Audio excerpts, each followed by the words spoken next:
Welcome to Kenton's videos. Enjoy the video. You start by making sure your Microsoft account is active and signed in. This gives you access to privacy controls.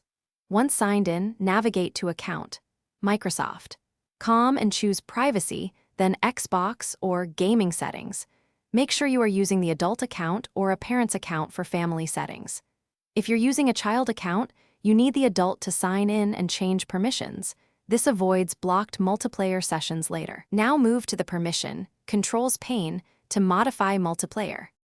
Once in Privacy and Online Safety, select the profile you want to edit, your own or a family member's. Set, you can join multiplayer games to allow, and change communications to allow or friends depending on your comfort with voice/text chats.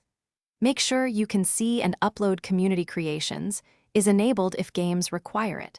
Save these changes, and then verify the Xbox app or console reflects them. Sometimes a sign out and back enforces the updated permissions to take effect. To finish, sign out and back in on the Xbox app or console so the new settings apply. This refreshes tokens and session permissions. Make sure your NAT type isn't strict, open, or moderate works best for multiplayer. If you still can't join games, check Family, Microsoft, Com for pending approvals on child accounts, and look for any enforced Xbox Live Gold or subscription requirements. One key troubleshooting tip: temporarily disable any third-party firewall or VPN, then test multiplayer.